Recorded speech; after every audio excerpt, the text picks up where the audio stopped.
All right, welcome back to Spies and Sabotage. We are in the first match of the lower bracket, and this one is going to be against, I keep losing the bracket every single time. I need to get this right. This match is going to be Goblin Town Truckers versus Daddy's Nest, and it is going to be a good one. We just saw a 70-minute amazing game. It was fun to watch. Let's jump right in to the next one. Let's see what our random rules for this lower bracket match are. Our first rule is going to be team deathmatch. This is another extra win condition. The first team to 30 kills will win the game, recruiting the additional win condition spy. We also have Brawlhalla. Each team must fight 5v5 near the Roche Pit when the game time reaches 10 minutes, fighting until there's only one team left standing. And then we also, those synergize quite well together, actually.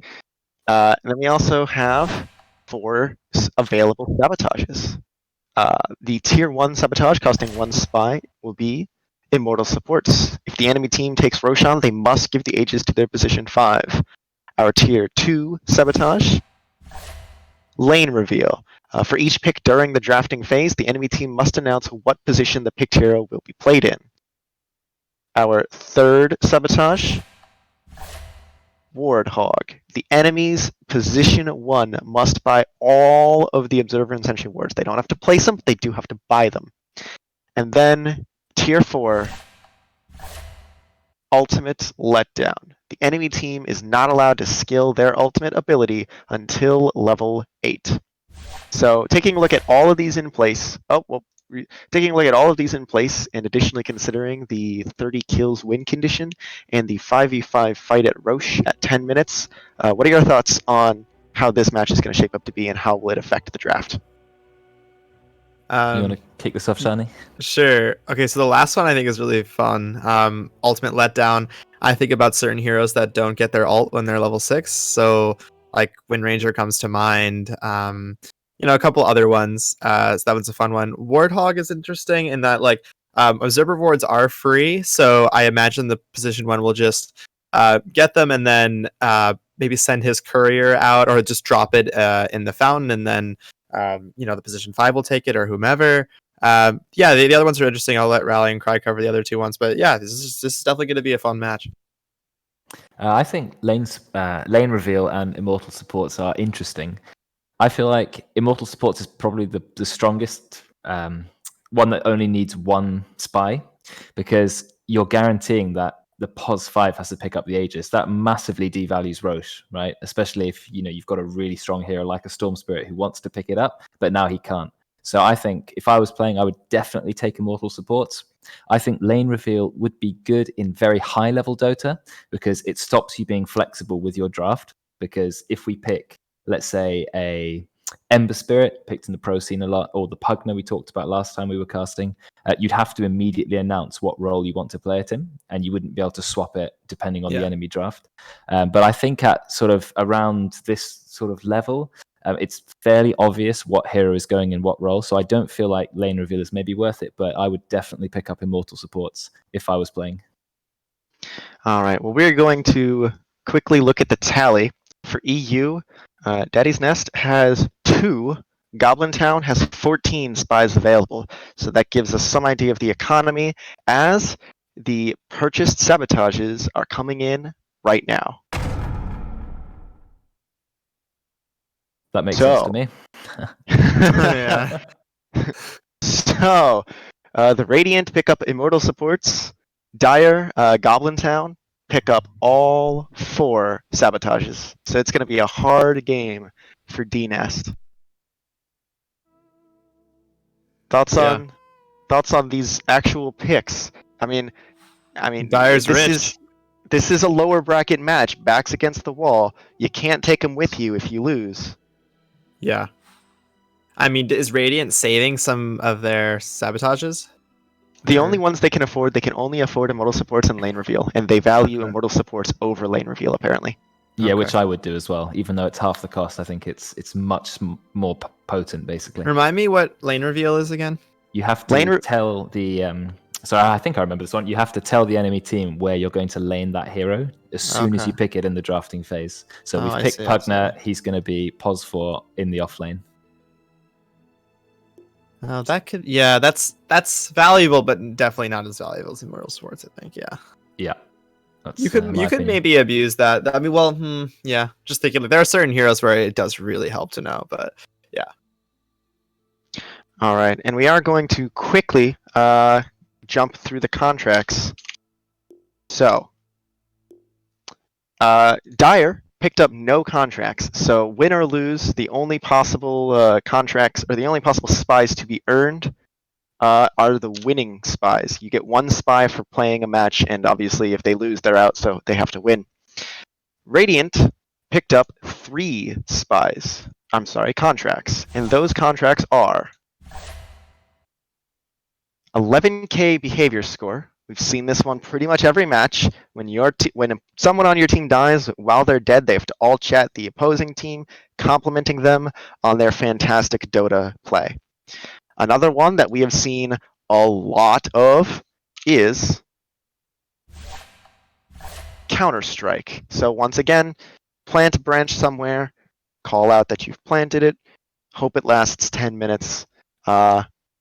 Pretty fun one. We've seen a lot of creative hiding spots for it.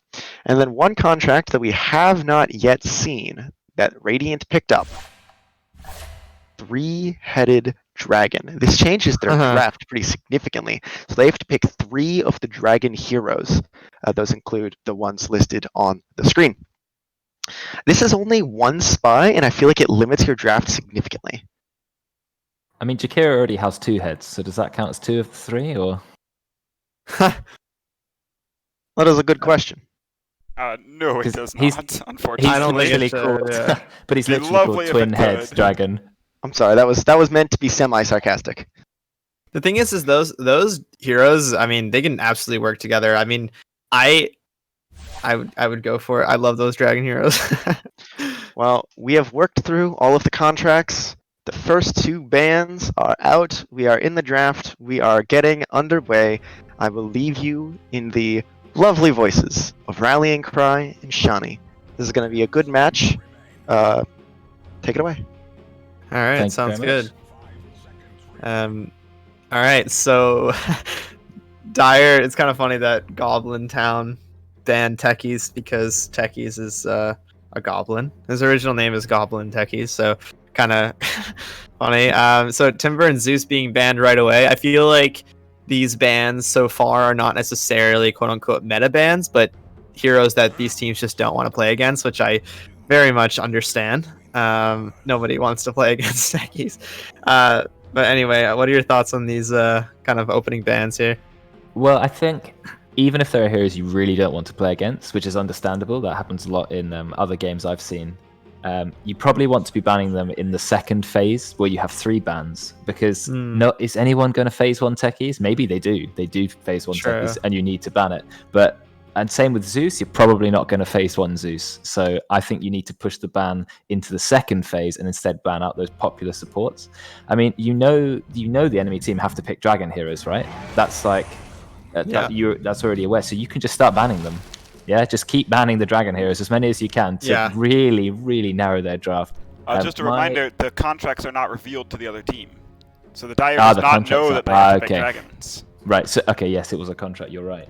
I feel like it's going to be a struggle because they have a lot of conditions imposed on themselves, but the only thing that matters is who wins, right? If you lose, it doesn't matter how many contracts you did or what rules you were following. They have to play against 4 sabotages, and they're also trying to complete some contracts. The support's going to spend time planting the bomb. They're trying to make their draft quite specific. And then they can't take these ultimates at level 8, well, until level 8. Yes, they can level up other skills, but they're quite restricted. It's definitely a drawback, right? Not being able to, Tusk, you can't punch till level 8. Right. Yeah, significant for sure. I'll let you do the contracts thing because I just want to make sure we cover the hero synergies as well. So Jakiro and Tusk, I mean, again, like we said, opening up with support's pretty common thing to do. let's say that Radiant is going for that contract. Some of those other heroes were like Puck, Viper. Be interesting to see which one they decide to pick up. I feel like the dragon heroes do kind of synergize with each other, which is pretty cool. Like a nice coil can get them into an ice path, or there's several things. So I'm interested to see which kind of dragons they're going to go for. They don't have to do the contract. They do incur a penalty, but they don't have to complete it. So if they get somewhat through their draft and they think, okay, this is just not going to work, we cannot put in a Snapfire or a Dragon Knight, those are the only two heroes that would make sense or something, they can just abandon it and go, oh well, we'll take a penalty. Yeah, Jakiro's a good pick. Jakiro is always good. He's a nice support. Yeah. A comfortable first pick for sure. Yeah. ETAA, it looks like they're opening up with a strong team fight presence, so there's that Void ban. That makes a lot of sense. Void, it synergizes really well with those two heroes. Sure. Yeah, and even that Mars ban. So I feel like Radiant are just on top of these team fight ban heroes. They really don't want ET and AA to have these setups. So yeah, banning out Tidehunter as well. So yeah, they really want to eliminate the AoE. Yeah, absolutely. What hero do you think Dire's gonna go for to get a setup for AA and ET? Oh, it's hard to really think about that. ET and AA can both be played POS 4 or POS 5. I don't know which is more common, but I've seen plenty of Elder Titan POS 5 in the pro scene. Yeah. So it's hard to say which. I mean, they've gone for Bloodseeker.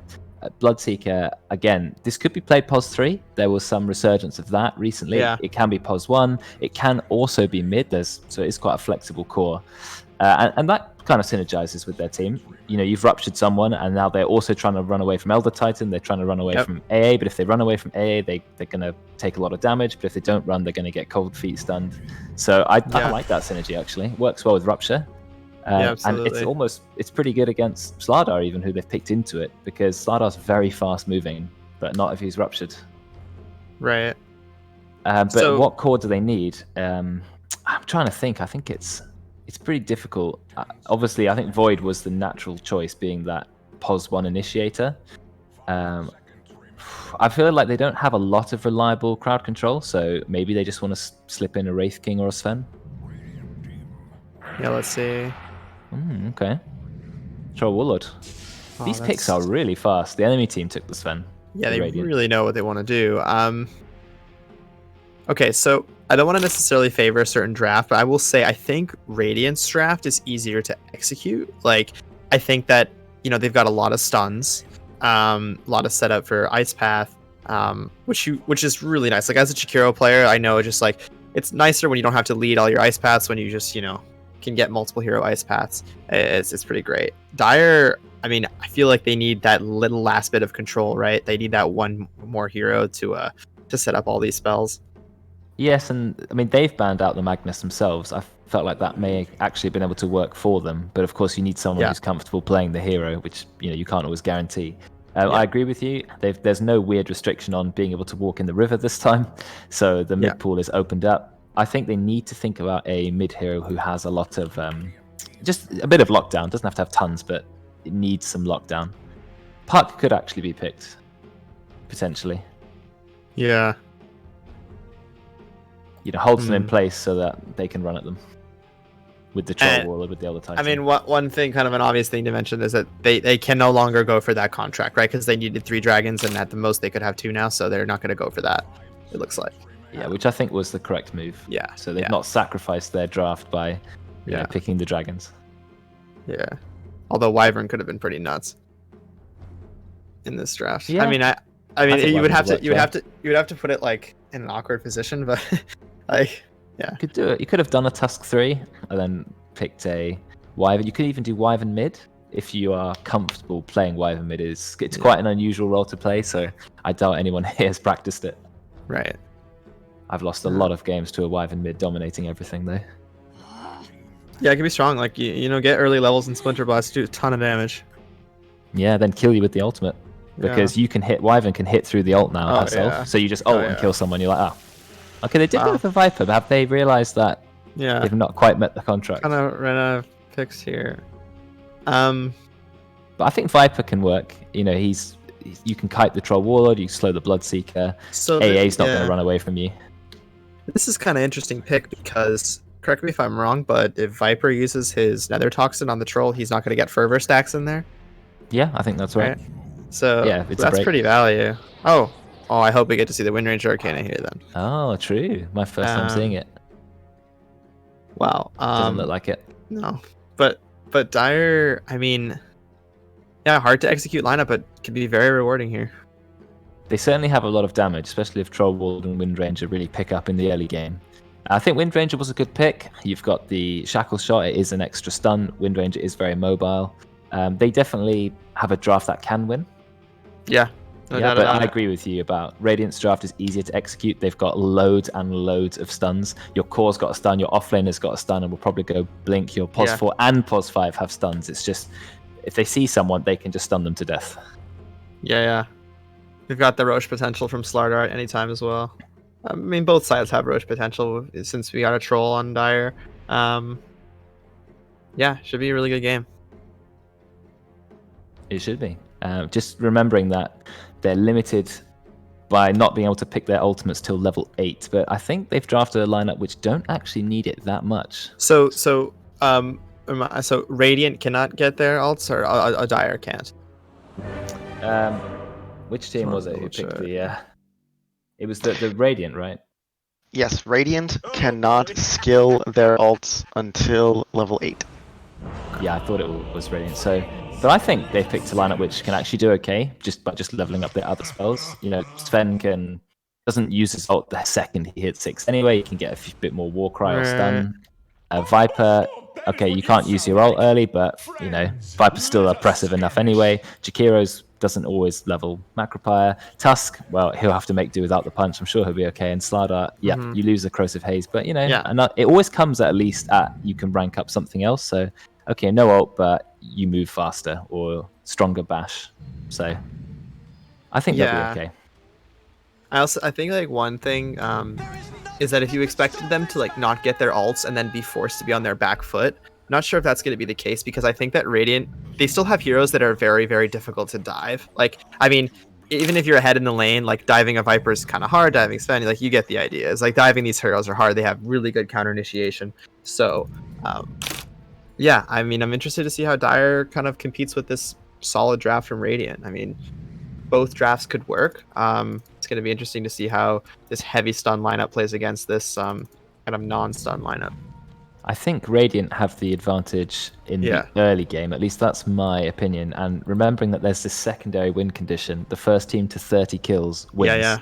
So you don't even have to take down their throne. And if you're on the back foot, like let's say you're losing the game, your towers are going down, etc., I want to see people just smoking up and just going for pickoffs. And it's easier to get pickoffs when you've got a ton of stuns. So, well, we'll see what happens.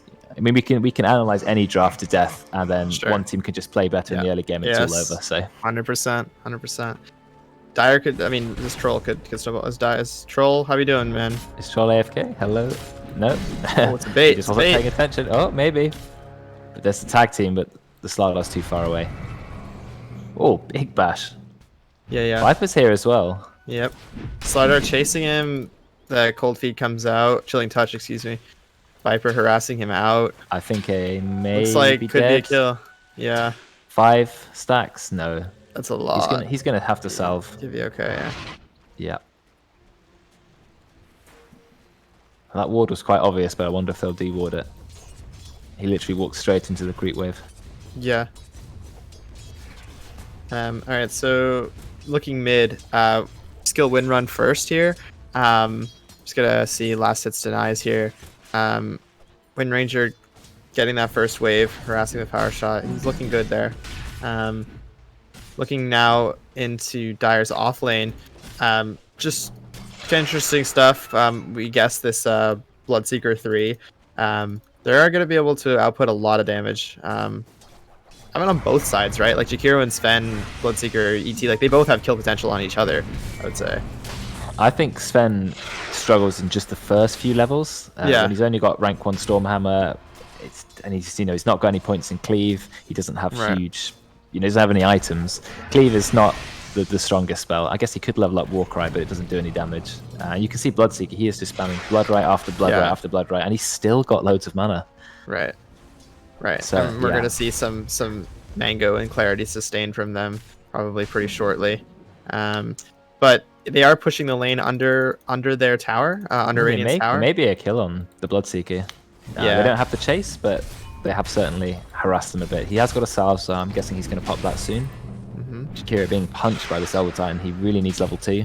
He's just got it. Yeah, the lanes are very aggressive. We're going to be looking back and forth everywhere. For sure.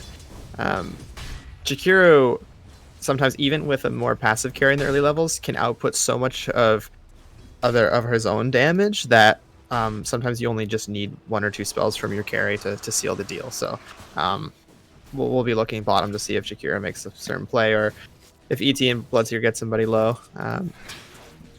Someone's courier gone down. Yeah, that's the good old Tusk. I'm not entirely convinced with this Wind Ranger build. Absolutely 0 item Javelin. I mean, Javelin's good. Okay, no, he's decided to go for a bottle. Okay. Yeah. But he had about 1,000 gold. I was wondering if he would just go a naked Javelin, but he realizes the bottle is what he needs. Yeah. One thing to take note with an early Javelin is that, unlike Pango, Wind Ranger really can't get a use from that Javelin until her ultimate, because that's really where the synergy from Javelin comes from, is the fact that, she's attacking at, 1,000,000 attack speed. So yeah. But early on, she's really just like attacking once in a while. Okay. Tusk getting cold feeted. It does proc. Looks like it's just going to be a harass coming from the AA. Nothing that's going to cause a kill threat here. Tusk's just about to hit level 2. 1 more creep for him. Yeah. So it is 0 kills on each side, so team deathmatch is not underway totally yet. We're going to... Shackle mid, just harassing more. Well, at 10 minutes, they're all going to have to fight at the Roche Pit, so that will bring at least 5 kills minimum. Which is funny, because that's pretty amazing that they got the everyone fight, and then Radiant's not going to have ults. By level 10, that's true, because they'll just get the XP, tomes will come in, and one team will have the ults and the other team won't. Or maybe the mid will. Viper should have his ult. Wow. Well, they're going to lose some lives. But if they all beat down on the same person, hopefully they can pick up at least a couple people. Right. AA doing a single pull here. Looks like if he does the single pull and he doesn't connect it, the lane will push. So potentially could dive, but Slardar is a pretty hard hero to dive. All right, Slardar does have that boots in his backpack. All right, there he goes. He switched it out. Okay, Jakiro harassing the Bloodseeker. Sven put 2 levels into Cleave. You want to talk a little bit about an early, like early Sven builds, and what does the 2 points in Cleave do? How does it change the lane? How does it change his game? I'm guessing 2 points of Cleave makes sense if you're against double melee, because every time you go for a last hit, the Cleave range is really massive on Sven. Oh, looks like we missed first blood in the top lane, but it's just going to be 1 kill. Or they're going to dive AA. Actually, they've got the bash. They've got a bash. Yeah, that's going to be a 2nd kill. Yeah, really nice play from the Radiant. So what I was saying on Sven is, I probably wouldn't be going 2 points of Cleave if you want to have an aggressive lane, but against double melee, it does kind of make sense, because every time you last hit, you're going to be doing damage to both of them. Sure. And it also means he can farm after the laning stage. I mean, alternatively, you can get a few more points of Stormhammer or Warcry, but I think it's quite common these days to just go for Cleave. Yeah, so these bounty runes that just came out, there's still 1 more left to get, but it looks like they're going to go just even to 2 and 2. Although, no, actually they got 3. Radiant got 3. There's 1 still next to Wind Ranger, but that's it. Yeah, she's going to pick that up now to refill the bottle. So still wants to get that Javelin. But she's over a level behind mid. I mean, look at the Radiant. They're really dominating on the last hits as well. Only 8 on the Bloodseeker, but 24 on the Slardar. Okay, ET's down on bottom. The Tusk came for a gank. Sven followed up with a stun, and he's down. Sven's got the phase boots already, so he wants to be mobile and aggressive. Can you explain something? I've been wondering this. So Bloodseeker Veil is very, very common, but Blood Right is pure. How does that work? Does it still increase the damage? I thought Veil was only magical. So Veil did used to be once upon a time, but Veil now amplifies ability damage. So it doesn't matter, even if it's physical, like Swashbuckle, it will still get amplified. As long as it comes from a spell, it will be amplified. So Blood Riot works, even physical nukes. I can't think of that many, but Swashbuckle would deal more damage. Swashbuckle's so good because the Maelstrom from Swashbuckle that procs will also benefit from. So that's the bit I'm not sure if it will get buffed, because the Maelstrom is not spell damage, it's an attack. But the Swashbuckle itself definitely gets amplified by the Veil. But that's about all I know. But yeah, it was a change. It used to just be magic resistance, reduction. But now it's worded kind of weird, but it says they take 18% more damage from spells. So it has no interaction with magic resist at all. Right. That's how they changed it. I can't remember when it happened, but it was a while ago. But this Veil, I mean, Bloodseeker had such a low win rate after the patch. It was the lowest hero by far, but the pro teams have been picking it up, and yeah, now it's actually quite popular. They've got another Blood Riot. It's a miss. Sven juked. They've forced him to go up. He's got the phase boots. He is fast. Yeah. Bloodseeker can see him because he's got the vision. Oh yeah. The vision from Thirst, but I don't think he has the damage. They don't have the combo. Maybe if they got the stomp off in time, then he could put a nice Blood Right. Yeah. Whoa, this ET wants to die, but he's taking a lot of damage from the tower. Here comes a TP from Mirana. Not Mirana, Tusk. Why did I say Mirana? Elder Titan, is he going to go down? Just gets hit by the snowball. Oh, and there's the Dual Breath. He's going to go down.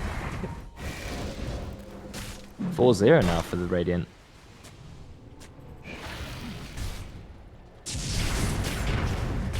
Wow, that TP out, he must have known they had no stuns, or he thought, I've got no other option.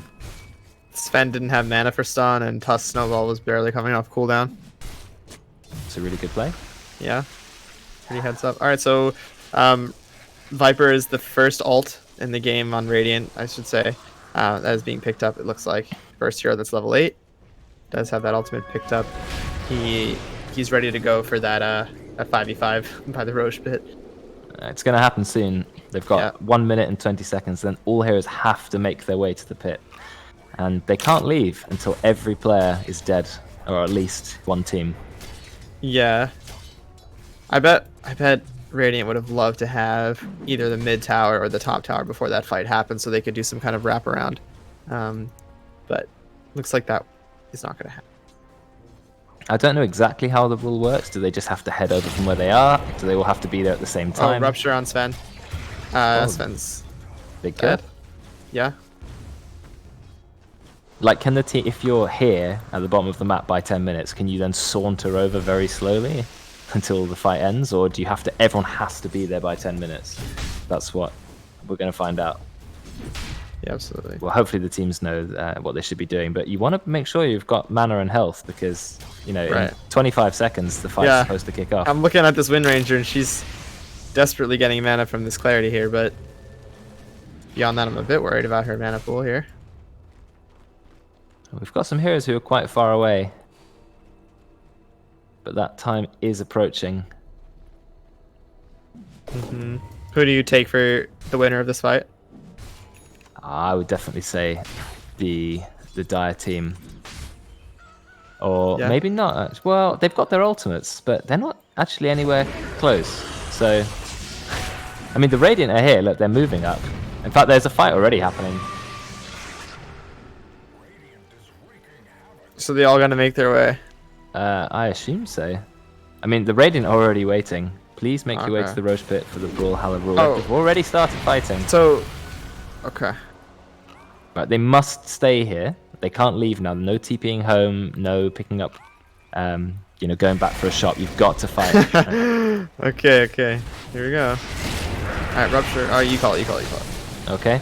Well, Elder Titan is trying to get the stomp off. They've already got one kill, but look how low some of them are on the Radiant. Tusk, he's like 1 HP, trying to keep himself alive in the snowball. In fact, Dire lost this fight pretty hard. Tusk, he's still alive. Is he going to die to the Blood Right? Yes, he is. So double kill for the Bloodseeker. There's going to be a full team wipe for the Radiant. Oh my. And, you know, that really helps them, because they didn't even have a lot of their ults when the fight started. I think Sven is already... It's Radiant, definitely, right? The team who can't can't level their ults. Sven, Radiant was the one, yeah. Sven has leveled up his ult at level 7. Yeah, but So, he didn't use it at least. So. As long as he doesn't use it, yeah. Viper definitely had his ult ready. Jakira still hasn't got his ult. We only have level 5 on the Tusk. You know, I'm surprised the Radiant managed to win that so easily. They did have a bit of a lane advantage, but you know, they were missing ultimates. You know, well done by them. Look at top. Yeah, I'm seeing if Slardar can get the kill before he dies. In fact, he's not even going to die. Troll doesn't have the damage. He might. He's under. Yeah. He does. He's under the AA ult. I'm interested to see. Troll didn't take a single point of Berserker's Rage, so he can't go melee Troll at all. Yeah. I think that slows down your farming quite a lot, doesn't it? Keeping it simple for himself, just be a ranger. But he has a Quelling Blade. Yeah. It's okay, he's gonna pick it up soon. Yeah, eventually he'll be... Nope, level 9 still doesn't have it. Level 10 he'll get a talent, level 11 he can finally go melee. Yeah, maybe this is the build. You can't use Whirling Axe's melee though, it does a lot of damage. Yeah. Okay. Oh well. He knows what he's doing, I'm sure. He's farming okay. Good mid AA blast on the Viper. TPing home. Well, the stomp cancels the TP, but do they have anything to follow up with? Shackle? They do have Shackle. Use Focus Fire, nice snowball. That's going to keep him alive though. Windranger still got the ult up. Sven has now popped his God Strength, doing a lot of damage. Only level 5 on the Elder Titan, but he doesn't have stun. He's got Mask of Madness, Phase Boots. He is fast. Oh, just misses that on the Tusk. If they blocked him with the Ice Shards, it would have been great. And the Slardar manages to get his own kill in the top lane, taking down the Troll Warlord. Yeah, just want to say that was an amazing snowball. That was a game-winning snowball, I feel like. Really good Tusk play, for sure. Yeah, that Windrunner was getting some good momentum. Oh, wow, look at this. They got the stun on Sven, they got the stomp, but he's still going to be okay. His ult is just about to run out, but they've already taken the tower.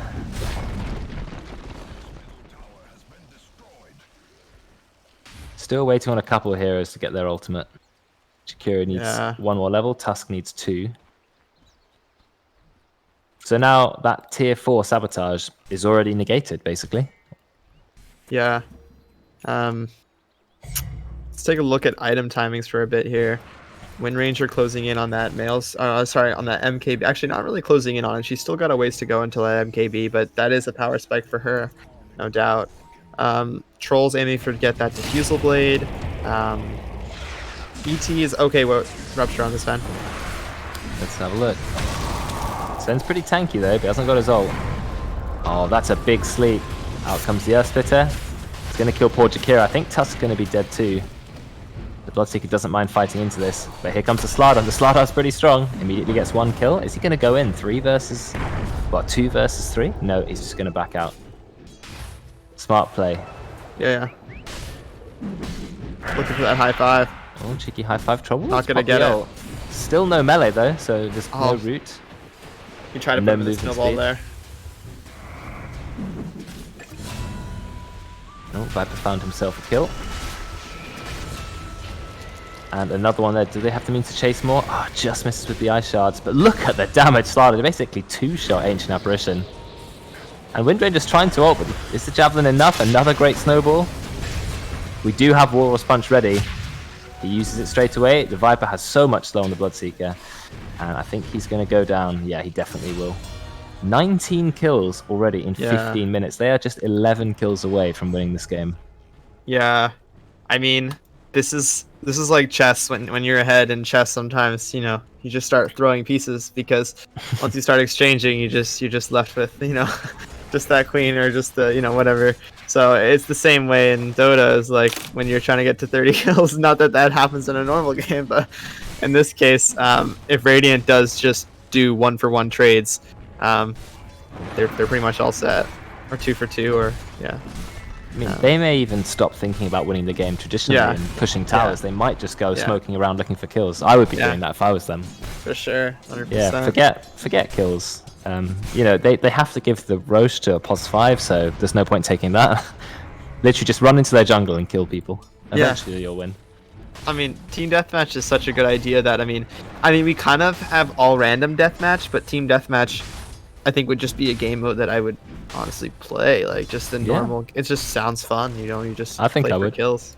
Yeah, because then you're incentivized to kill people whenever possible. Yeah. You know, forget split pushing. You want to be killing. Yeah. Lots of team fighting. Tusk on the troll. Oh, he just snuck out through that little gap. Oh wow, they're going under the tower. This is pretty risky. They've used the glyph on the tower, but it doesn't matter. They've got the kill and they're going to be out. But Sven's turned up. He's got his ult. They're going to kill Ancient Apparition. There's a nice shackle there. Do they have the means to kill the Slardar? I think they would. They've ruptured him as well. And he is finally going to go down. But like you said, it doesn't matter. They don't mind throwing their heroes away if they get kills. Look at that damage onto the Wind Ranger. One auto attack with about half the health with the corrosive armor. Do they have the stun ready yet? Wind Ranger's fairly fast with the Wind Run level 3. But Sven, he's still chasing. Oh, she stops the farm. And there's no Wind Run available. Mask of Madness phase boots Sven. He's going to get the kill. And they are now just 6 kills away from winning this game. Wow. I mean, the Slardar is playing fantastically well. He just blinks in, he uses drums, and he enables their whole team to get kills. Doesn't matter if he does. Yeah, I mean, like we kind of guessed in the beginning, Radiant has such a good draft. I mean, they cover all the bases with this draft. I don't think I've ever seen these exact 5 heroes together in a team, and maybe I have, but they're really clicking together nicely. They all have a way of synergizing with one another in some way, which is awesome to see. Yeah, I agree. I think it's straightforward and effective lineup, and they're playing it well. Alright, Dire. Honestly, at this point, I would just be buying Blink Daggers on everyone. Just try and get kills. Yeah. Like, for Sven. But it looks like they might find Bloodseeker. Ice Shards went a little bit too far forward. They have so many stuns, it doesn't matter. They're still going to get a kill. They might take a lot of damage here. Nope, they're all mobile as well. They'll get out. 5 kills to go. I think the Dire are a bit unsure of what they need to do now. If I was them, I would be grouping up as 5. I would be smoking. I would be trying to get pickoffs. It's your only way, really. You're not going to win with objectives. Yeah, it's tough since Radiant. Okay, they found a kill. But look, Ancient Apparition, he's pretty much food for the Slardar. They've stunned up the Troll Warlord. They have so many stuns, and the Troll Warlord is feeling it. And he is very far away from a BKB. He's not even started building it, so no way to escape the stuns. Right, I was about to say, you know, it's just kind of like, this is the type of game where you say, okay guys, I'm not joining a fight until I get my BKB, because joining a fight against these heroes without a BKB is just suicide. I mean, to see 28 kills in 19 minutes, that is insane pace for one team. I mean, I know the game before us might have been over 60 minutes, but I think we've got the opposite thing. ET says, alright, winnable. Well, they just need to not die. Yeah. The problem is Ancient Apparition, not by the fault of the player, but it's such an easy kill for their team. They have so many stuns and so much mobility. What is an AA supposed to do? An under-leveled, very squishy support. Maybe they should have picked tankier heroes like Abaddon or Omni Knight or, you know, Treant Protector. Heroes who are not just free pickoffs. Yeah. Slardar looking to take this tower bottom. Solo pushing it. Oh, Radiant making a play into the jungle. Actually, they're going to meet each other in this smoke. I think this is not going to go well for the Dire. Troll Warlord's already been found. Doesn't have his ult. He is thankfully in melee. Out comes a big Bug Bite. He manages to get everyone. That's a huge Earth Splitter, actually. Are they going to get some kills? Yep, Jakiro, there's one. Do they have to down the Sven? No, it's 30. Game over. It was a good fight for them, but Radiant, they managed to find some kills. And that's already GG. A 20-minute game. 30 kills in 20 minutes. I was not expecting it to be quite that one-sided. But yeah, stuns win games, guys. Draft stuns. Yeah, honestly.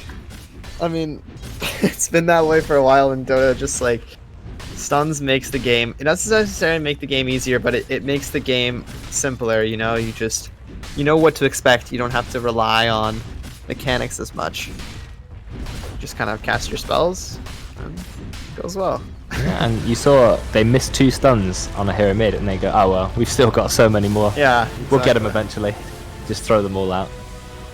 So Yeah, I agree. correct me if I'm wrong, but I believe Daddy's Nest won that game while losing all 3 of their contracts. That is correct. Which They means did not win a. they will walk away from this with no spies. This is correct. They are forfeiting the play a game spy and the extra victory condition spy by failing 3 contracts. Well, Yeah. at least they won the game. It's a little That's the rough for main that. thing. It looks like that's the end of our playing for EU today, so we're gonna go to break, and when we come back, it'll be time for some NA action. All right. So Good luck with those games. That sounds awesome. Thanks for letting us cast these games today. This was super fun. yeah, we'll be back Yeah, in it's been about great. 20 minutes. Cool.